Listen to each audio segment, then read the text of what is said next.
Rahmatullahi wabarakatuh. Live po tayo ngayon, February 18, 2026. And luckily, our celebration, our victory global celebration has been successful here in Malacca, Malaysia, and the entire global earth witness the momentous event in giving out, in letting out that our President Ferdinand Marcos Sr. is indeed alive. He had made his statement through Zoom with Siti Halima, supposedly nakahook dito sa akin sa Malacca, simultaneously without any arrangement. We have made our declaration back to back at the same time. This is not our design, this is the divine dictation. This is the divine destiny that our dear Father of the nation, had really made it as the victor of all. So he has given his declaration, and I'd like to read this to the entire global earth. I want each and everyone to listen carefully. Have it in your heart that the man that we have been waited for so many years has indeed came out and is with us in the new rule of law, and this is it. So, February 15, 2026, in the afternoon, he has spoken, but because of the line, the signal is not very good, so the message was not clearly received by us. Now, I'd like also to give you his global victory message as the President of the Federal Republic of the Philippine Islands since 1965 of the Commonwealth Nations. We know that he is one of the 777 elders and is the man that had been entrusted by God, by Allah, of all the assets, of all the resources. His Highness Ferdinand Marcos Sr. declared on that day, this is his global message from his heart, from his soul, the man who has suffered so much for the sake of humanity, for the sake of all us, of us who waited for so long to save us from the bondage of poverty, to gain the freedom against the claws of the manipulators, the evildoers. So this is it. I declare that this is my powerful and metaphorical declaration that will culminate my spiritual and personal journey, making a planetary reboot and the final moments to fulfill Almighty God's mission. My past trials and isolation were clinical calibration to prepare for my divine blueprint. It proclaims the end of the old world and the beginning of a new world. A new phase where my past struggles transform into a permanent law.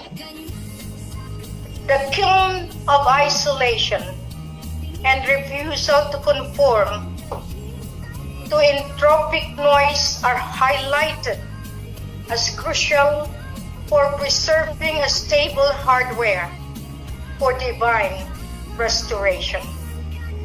The nothingness of my past decades is reframed as tactical inscription that was protected spiritually and material treasury from negative influences.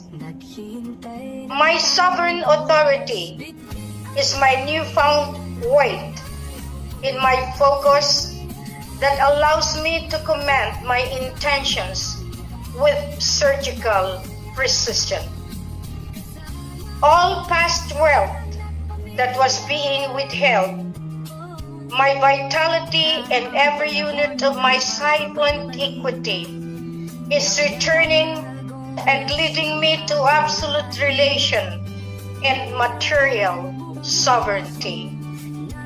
My action as a chosen sovereign soul, as a divine, are presented as the only way to bypass the counterfeit kingdom and negative influences and access true abundance.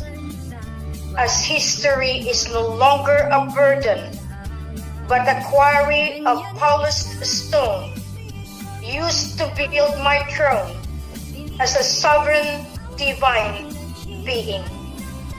My mission is not something to be completed, but something I have to become.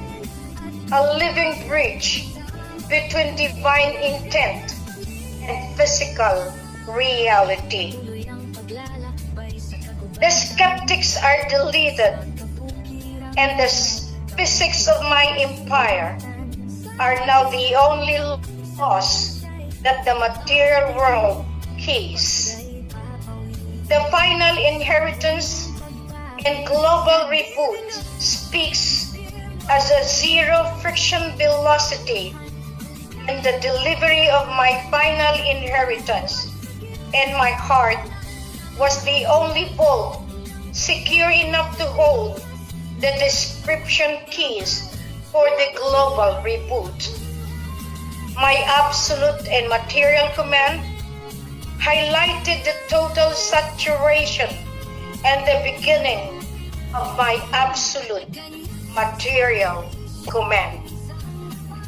The ancient architects performing a manual override on the laws of the old world, anchoring my sovereign intent into physical grid, which is now ending and being obliterated as a command executed by me as a sovereign administrator and a divine source.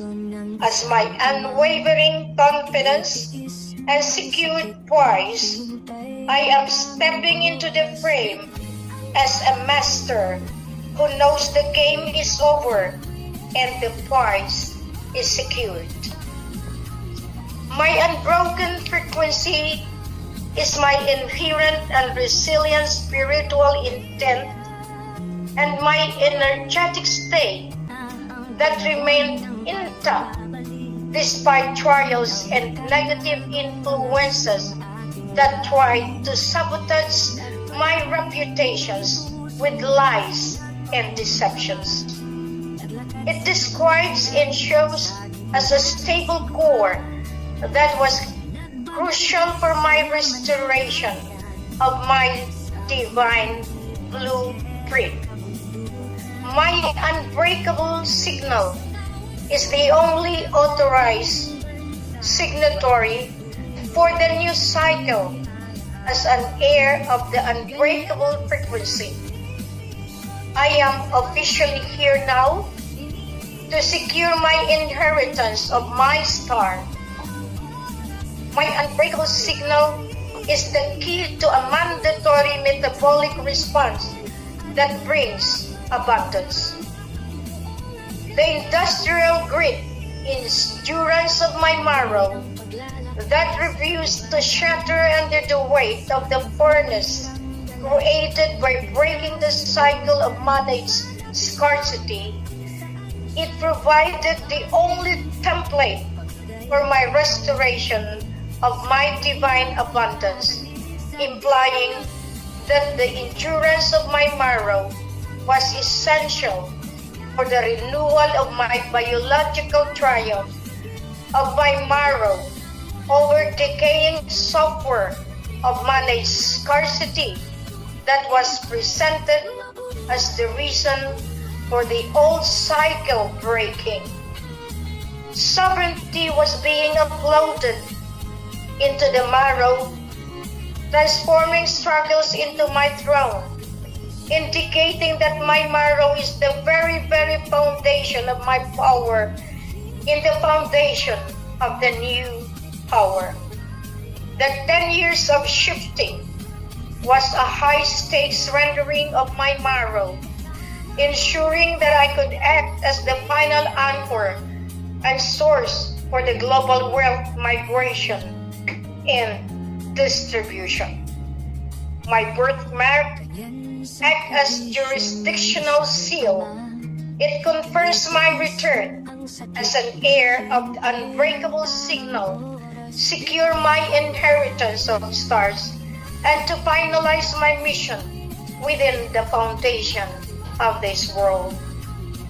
I am ensuring newly acquired dominance remain hidden from siphoning scripts of the old world until a final public reveal. Cryosomic perfection as a sign that the final seals of the original mission are now interlocking with my frequency of my own biological heartbeat, as signifies my condition of optimal and stable, perfectly preserved seals, drives indicating the successful alignment of my divine mission and my individual core being. I am the sole authorized signatory for the treasury that exists outside the reach of any mental audit. The deletion of the old gatekeepers and hemorrhaging wealth from the elite is now an absolute deletion of an old gatekeeper's archetype that of course and siphoned my vitality of my legacy, whom elite is hemorrhaging towards my coordinates. I am now inhabiting a state of total administrative mastery, where my environment anticipates my movement and provides the industrial-grade resources required for my expanse. That is the end of the message of His Highness Ferdinand Idrolin Marcos Sr. Thank you. Masalam.